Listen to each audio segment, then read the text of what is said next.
You won't believe what happens when a racist cop's prejudice blinds him to who he's really pulling over. This story will make you question everything about power, prejudice, and instant karma. What started as a routine traffic stop on a quiet Sunday morning would end with a 25-year veteran officer losing everything he thought he knew about authority. And the woman he tried to humiliate? She was about to become his worst nightmare. Officer Derek Sullivan had been patrolling the affluent Riverside Heights neighborhood for 15 years. In his mind, he knew exactly who belonged there and who didn't. So when he spotted the black Mercedes-Benz S-Class with tinted windows cruising down Magnolia Avenue at exactly the speed limit, his instincts immediately kicked in. A car that expensive, driven by someone he couldn't quite see through the tinted glass in this neighborhood? His prejudiced mind was already writing the story. Probably drug money, Derek muttered to himself, his fingers already reaching for the switch to activate his patrol car's lights. He had said these words so many times they had become automatic, a reflex triggered whenever he saw success that didn't match his narrow worldview. In 25 years on the force, Derek had built his entire identity around being the guardian of neighborhoods like Riverside Heights, the thin blue line protecting good families from those people. The Mercedes pulled over immediately and perfectly, using its turn signal and stopping in a safe location with plenty of room for traffic to pass. These were the actions of someone who knew exactly how to handle a traffic stop. But Derek didn't notice. He was too busy running the plates, hoping to find something, anything, that would justify his suspicion. The car came back clean, registered to a Dr. Victoria Lawson. Probably stolen, Derek said to his dash cam, not realizing those two words would later be played in court, in the media, and in the investigation that would end his career. He called for backup, claiming he had a suspicious vehicle and might need assistance. It was a code he and some other officers used when they wanted another witness who would back up their version of events. Dr. Victoria Lawson sat in her car, watching in her rearview mirror as the officer slowly approached. She had been driving for only 10 minutes from her new home to the police headquarters for an emergency meeting. Today was supposed to be her day off before officially starting as the new chief of police on Monday. But a situation had developed that required her immediate attention. She hadn't even had time to grab her work bag with her badge and credentials. All she had was her driver's license and her phone. Victoria knew this dance. She had been pulled over 17 times in her career, always in affluent neighborhoods, always for routine checks. The difference now was that she was about to become the boss of every officer in the city, including the one walking toward her car with his hand resting on his weapon. But he didn't know that yet. The city had kept her appointment quiet at her request, planning a proper introduction on Monday to avoid the political chaos that often came with appointing the first black female police chief in the state's history. Derek approached the driver's window, his swagger deliberate and intimidating. He had perfected this walk over the years, a performance designed to establish dominance from the first moment. When the window rolled down smoothly, revealing a well-dressed black woman in her early 40s with natural hair pulled back in an elegant bun, his prejudices immediately intensified. "License and registration," Derek commanded, not offering any explanation for the stop. No courtesy, no professional greeting. His tone was sharp, accusatory, designed to provoke a reaction he could then use against her. Victoria's response was calm, measured. "Good morning, officer. May I ask why I've been pulled over?" Her voice carried an authority that Derek couldn't quite place, a confidence that made him uncomfortable. "License and registration now," Derek repeated, his voice harder. "And keep your hands where I can see them." Victoria slowly reached for her purse in the passenger seat, narrating her movements. "I'm reaching for my purse to get my license." She had learned long ago that sudden movements during traffic stops could be deadly for people who looked like her. As she handed over her documents, Derek snatched them from her hand with unnecessary force. He studied the license intently, looking for any excuse. Dr. Victoria Lawson, age 43, address in Riverside Heights. The address was new, just updated 2 weeks ago when she had moved to the city for her new position. "This address is fake," Derek announced loudly, ensuring his backup, who had just arrived, could hear. "Nobody by your name lives there. I patrol this neighborhood every day." Victoria remained calm, though inside she was memorizing every detail for the report she would be filing. "I just moved there 2 weeks ago, officer. The house on Elm Court. Perhaps your records haven't been updated yet." "Elm Court?" Derek laughed mockingly. "That's a $5 million house. You expect me to believe you live there? What do you do for a living that affords you a house like that and a car like this?" The backup officer, a younger cop named Mitchell, approached the passenger side. Victoria noticed his body camera was conveniently turned off, a violation of department policy that would later cost him his job, too. "I'm a law enforcement professional," Victoria said carefully, not wanting to reveal her identity yet, but giving them an opportunity to reconsider their approach. "I'm happy to explain everything if you'll just tell me why I've been stopped." Derek's face contorted with disbelief and anger. "Law enforcement? You? Don't lie to me. I know every cop in this city, and you're not one of them. Now, step out of the vehicle." "On what grounds?" Victoria asked, her phone already recording the interaction from its holder on her dashboard. "Step out now, or I'll remove you myself," Derek threatened, his hand moving to his taser. "You're being detained on suspicion of vehicle theft and providing false information to a police officer." This was the moment Victoria had to make a choice. She could reveal her identity now and likely de-escalate the situation. Or she could let this play out and expose exactly what kind of officers she had inherited in her new department. She thought about all the other black women who didn't have her power, who faced this treatment with no recourse. She made her decision. "I'm complying under protest," Victoria said loudly and clearly as she opened her door. "I have not been told why I was stopped, and I believe this detention is unlawful." As she stepped out, Derek immediately grabbed her arm, spinning her around roughly. "Hands on the vehicle. Spread your legs. You're being searched for weapons." "I do not consent to a search," Victoria stated firmly. "You have no probable cause." Derek ignored her, beginning an invasive pat-down that went far beyond professional standards. His hands lingered inappropriately, a power play designed to humiliate. Victoria stood still, her jaw clenched, memorizing every violation of protocol, every breach of professional conduct. Officer Mitchell stood by, laughing at Derek's running commentary about people who think they're above the law. "You know what I think?" Derek said as he handcuffed Victoria's hands behind her back, the metal deliberately tightened to cause discomfort. "I think you're one of those diversity hires. Probably got your job through affirmative action, right? Let me guess, you're a security guard somewhere pretending to be real law enforcement." The irony of his words would later become a viral meme, shared millions of times along with his mugshot.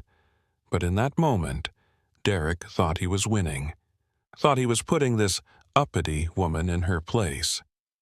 "Run her name again," Derek told Mitchell. "Check for warrants. Check for everything. Something's not right here." As Mitchell returned to his patrol car to run the check, Derek continued his tirade. "You people always think you can just move into nice neighborhoods, drive nice cars, and we won't notice. But I notice. I've been protecting this community for 25 years, and I know when someone doesn't belong." Victoria memorized every word, knowing that Derek's own dashcam and body camera were recording everything. What he didn't know was that the emergency meeting she was heading to was about exactly this kind of behavior, a pattern of racial profiling complaints against several officers with Derek Sullivan's name at the top of the list. Mitchell's face went pale as he stared at his computer screen. The full background check had returned, and with it came a flag that made his blood run cold. Dr. Victoria Lawson wasn't just law enforcement. She was the newly appointed chief of police, set to take command of the entire department in less than 24 hours. Her credentials were impeccable. 20 years with the Detroit Police Department, rising to deputy chief. A doctorate in criminal justice, commendations from the FBI, DEA, and ATF for joint operations she had led, and a reputation as a reformer who had cleaned up corruption in every department she had touched. Mitchell's hands shook as he printed the information. He knew what this meant. They had just assaulted, illegally detained, and sexually harassed their new boss. Their careers weren't just over. They were about to become the center of a scandal that would make national news. You should have seen Mitchell's face when he walked back from his patrol car. The young officer looked like he had seen a ghost. His face drained of all color, the paper in his hand trembling. Derek was still lecturing Victoria about knowing her place when Mitchell reached them, and what happened next would become the most watched police footage in the department's history. "Derek," Mitchell whispered urgently, trying to pull his partner aside, "we need to talk. Right now." But Derek was in his element, performing for what he thought was just another routine arrest of someone who didn't belong. "Not now, Mitchell. I'm explaining to this lady how things work in our neighborhood. You see, ma'am, we have standards here. We protect the good families from—" "Derek!" Mitchell's shout cut through the morning air like a gunshot. "You need to look at this, now!" Something in Mitchell's voice finally penetrated Derek's bubble of authority. He turned, annoyed at being interrupted during his power trip. Mitchell handed him the paper with shaking hands, and Derek snatched it impatiently. As his eyes scanned the document, Victoria watched his face transform from smug superiority to confusion, then to horror, and finally to a pale, sick recognition of what he had done. "No," Derek breathed, the paper slipping from his numb fingers. "This has to be a mistake. This can't be right." Victoria stood there, still handcuffed, watching the man who had just spent 20 minutes humiliating her begin to crumble. "Is there a problem, Officer Sullivan?" she asked, her voice carrying a quiet authority that made both officers flinch. Derek's mouth opened and closed like a fish gasping for air. His entire world was collapsing in real time. 25 years of thinking he was the guardian of law and order, and he had just assaulted, wrongfully detained, and sexually harassed the incoming chief of police. The first black woman to hold the position in state history. The reformer who had been specifically brought in to clean up corruption and racial bias in the department. Chief Lawson," Derek stammered, his hands fumbling for his keys to unlock the handcuffs. I couldn't have known." "Couldn't have known what, Officer Sullivan?" Victoria's voice was ice-cold professional. "That I wasn't a criminal? That I actually do live in that house? That a black woman could afford a Mercedes? Or that you should treat all citizens with respect regardless of their race?" Derek's hands were shaking so badly he dropped the keys twice before managing to unlock the handcuffs. As the metal fell away, Victoria rubbed her wrists, the red marks clearly visible against her skin. She knew those marks would be photographed, documented, and used as evidence in the criminal case that would follow. "Chief Lawson, please," Mitchell spoke up, his voice cracking with desperation. "We can explain. We were just being cautious. You have to understand, this neighborhood has had problems." "Problems?" Victoria turned her sharp gaze to the younger officer. "What kind of problems, Officer Mitchell? Be specific.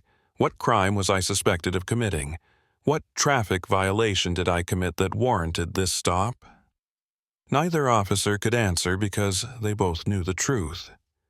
There had been no violation, no legitimate reason for the stop.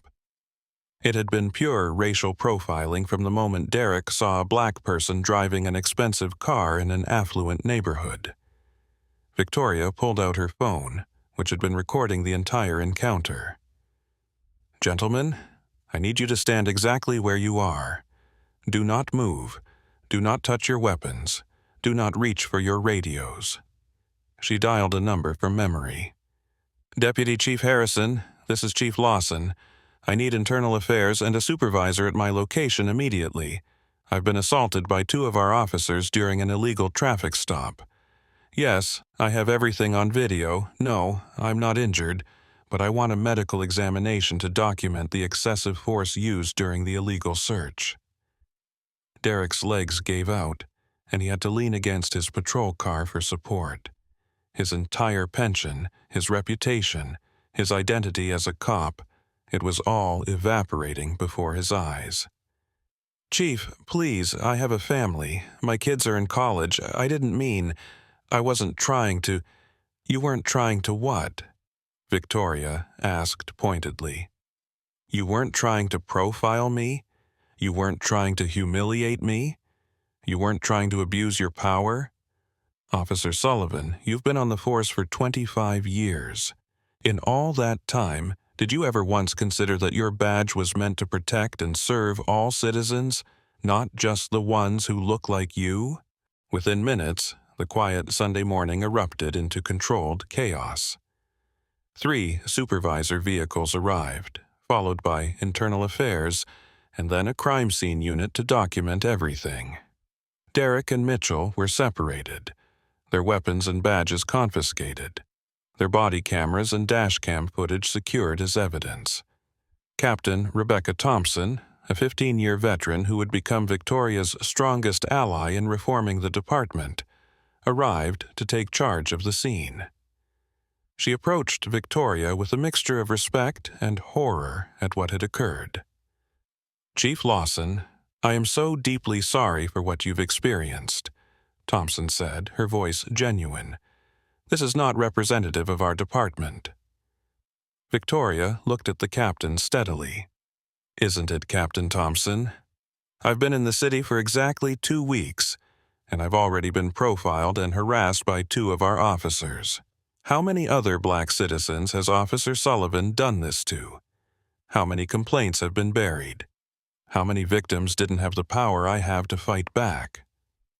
Thompson couldn't answer because she knew Victoria was right. The department had been plagued by complaints of racial profiling for years, but the Old Boys Club had always protected officers like Sullivan. That was exactly why the city council had brought in an outsider, a reformer with a track record of cleaning house. As Derek was being read his rights, a bitter irony that wasn't lost on anyone present, he made one last, desperate attempt. "Chief Lawson, I've been a good cop for 25 years. I've never had any serious complaints. This was just a misunderstanding." Victoria turned to face him fully. "Officer Sullivan, you've had 37 complaints of racial profiling in your career. They were all dismissed or buried by supervisors who thought like you. I've read every single one of them. Mrs. Jennifer Williams, the black pediatrician you pulled over 17 times in 3 years. Marcus Johnson, the black investment banker you arrested in front of his children for suspicious behavior while he was washing his own car in his own driveway. Should I continue?" Derek's face went even paler. He had no idea the new chief had already investigated his record before even officially starting her position. Victoria had done her homework, identifying the problem officers before she even arrived. "But here's what's going to happen now," Victoria continued, addressing not just Derek and Mitchell, but all the officers who had arrived on scene. "This ends today. The culture of racial profiling, the protection of racist officers, the burial of legitimate complaints, it all ends now. Officer Sullivan, you'll be arrested for assault, false imprisonment, and violation of civil rights. Officer Mitchell, you'll face charges for conspiracy and failing to intervene, and this is just the beginning." She turned to address the growing crowd of officers. "Tomorrow, when I officially take command, we will begin a complete review of every complaint filed in the last 10 years. Any officer with a pattern of racial profiling will be investigated. Any supervisor who covered up misconduct will be held accountable. We're going to rebuild this department from the ground up, and we're going to become what we should have always been, protectors of all citizens, not just the privileged few." The crowd was silent, absorbing the weight of her words. Some officers looked relieved, having long been uncomfortable with the culture but afraid to speak up. Others looked worried, knowing their own records wouldn't withstand scrutiny.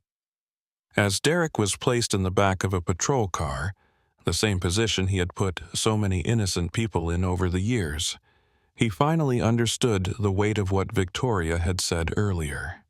He had spent 25 years thinking he was protecting good neighborhoods from those people, never realizing that those people were doctors, lawyers, teachers, and yes, even police chiefs. The news broke within hours.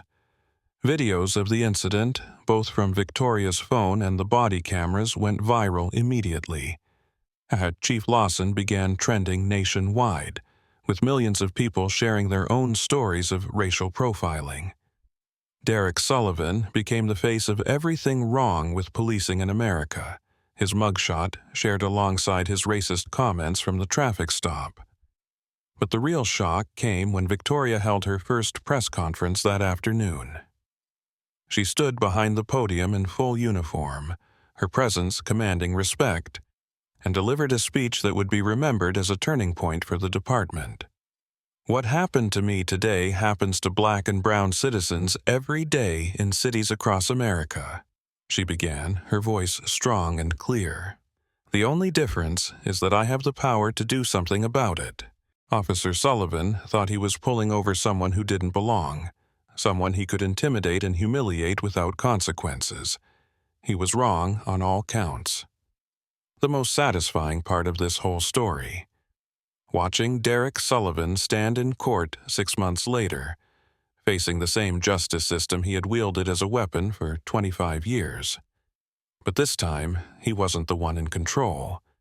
He was the defendant, and the woman he had tried to humiliate was the star witness whose testimony would seal his fate forever.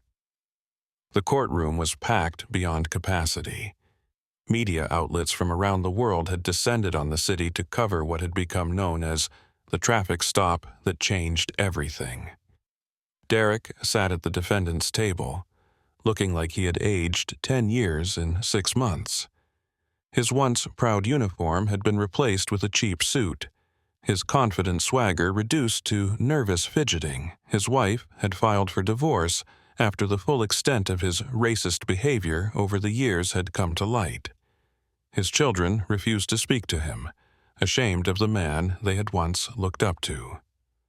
Chief Victoria Lawson entered the courtroom in full dress uniform, every medal and commendation she had earned over her distinguished career on display. She had transformed the police department in just 6 months, implementing mandatory bias training, installing a new accountability system, and firing 17 officers who had histories of racial profiling. Crime had actually decreased under her leadership, proving that effective policing didn't require discrimination. As Victoria took the stand, the prosecutor played the full video of the traffic stop. The courtroom watched in stunned silence as Derek's voice filled the room. "You people always think you can just move into nice neighborhoods. I've been protecting this community for 25 years, and I know when someone doesn't belong." The prosecutor paused the video. "Chief Lawson, how did Officer Sullivan's actions that day affect you?" Victoria's response was measured but powerful. "As a law enforcement professional with 20 years of experience, I've faced danger many times. I've been shot at by drug dealers, threatened by gang members, and confronted violent criminals. But I have never felt more violated, more dehumanized, than I did during that traffic stop. Officer Sullivan didn't see my achievements, my service to the community, or my dedication to justice. He saw only my skin color and made assumptions that could have cost me my life if I had reacted differently.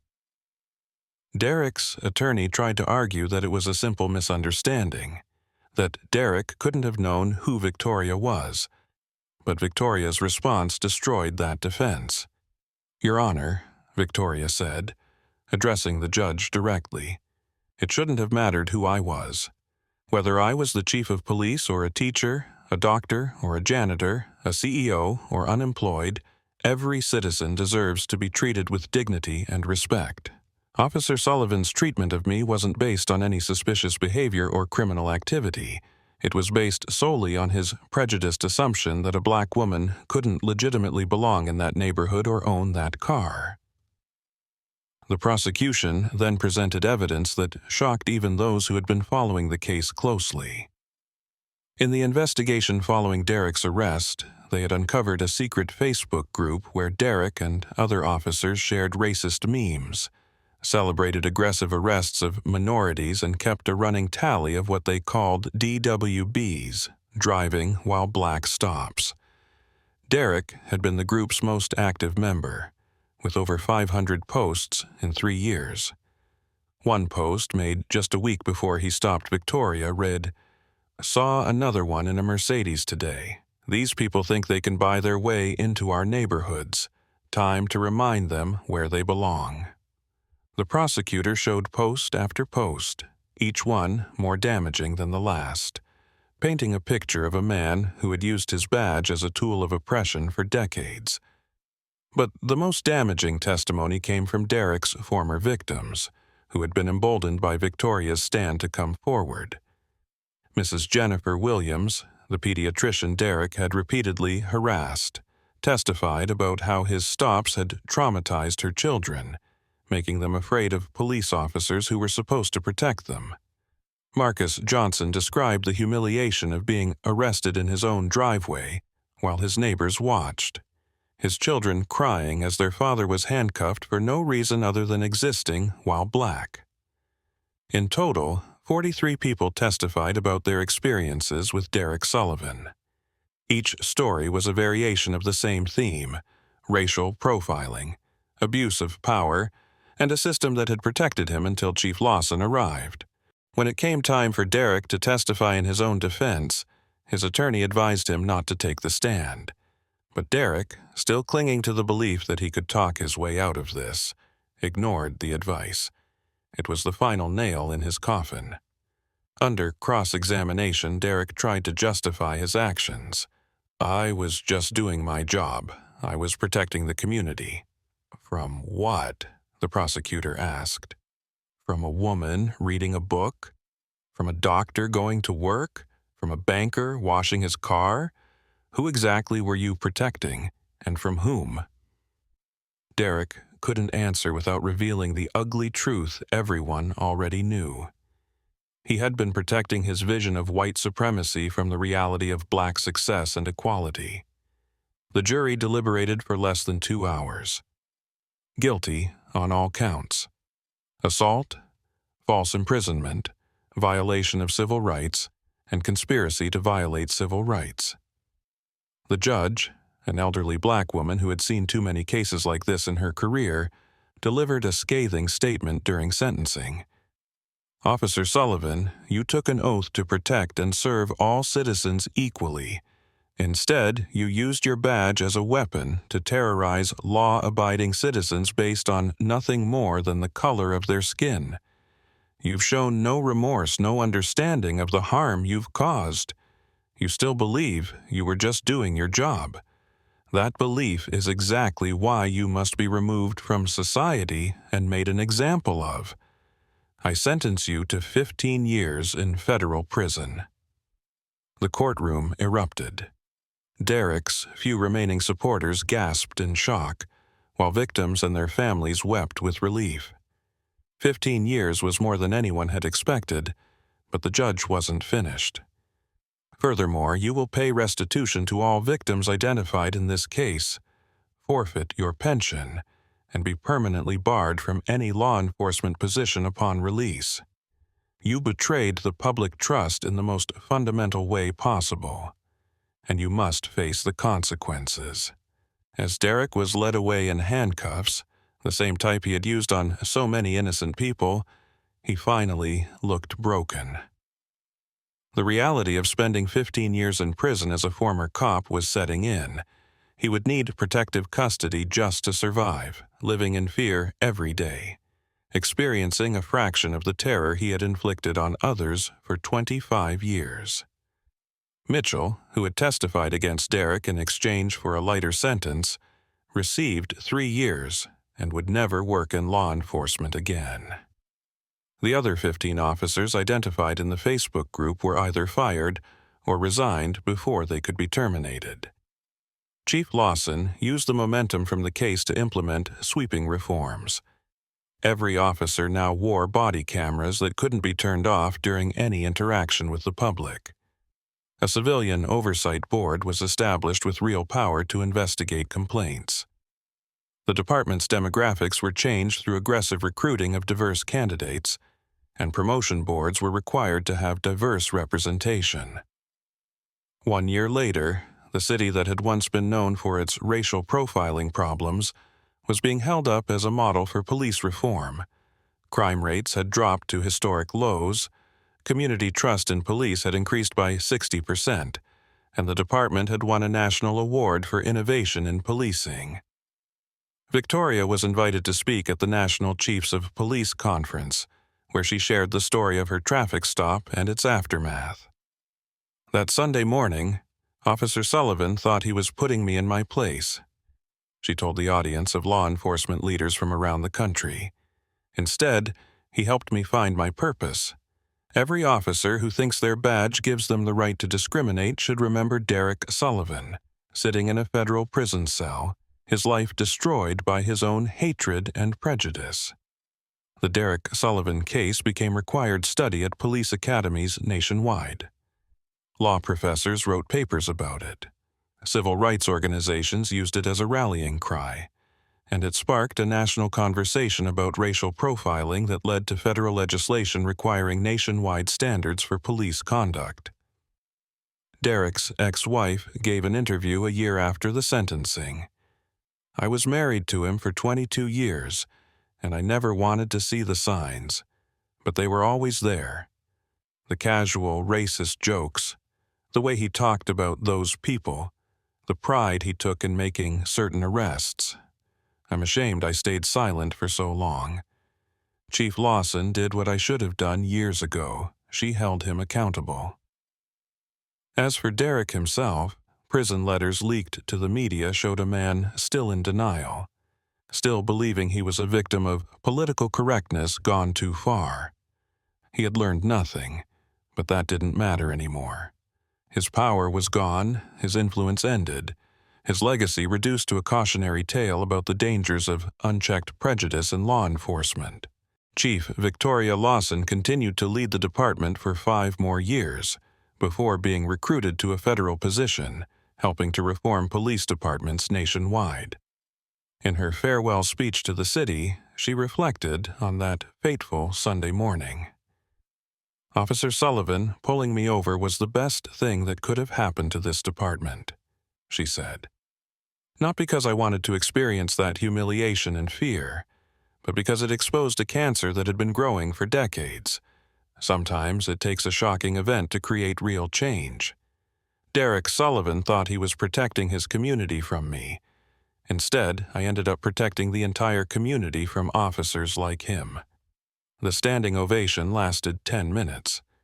In the crowd were many of Derek's victims, finally free from the fear that had haunted them for years.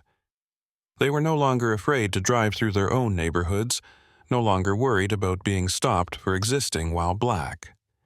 And Derek Sullivan, he still had 14 more years to think about the moment he decided to pull over that black Mercedes-Benz, 14 years to realize that racism and badge don't mix, 14 years to understand that karma sometimes comes wearing a police chief's uniform. The traffic stop that was supposed to put a black woman in her place had instead put Derek Sullivan exactly where he belonged, behind bars, stripped of power, facing the justice he had denied so many others. And that, if you ask anyone who truly believes in justice, is exactly how this story should end.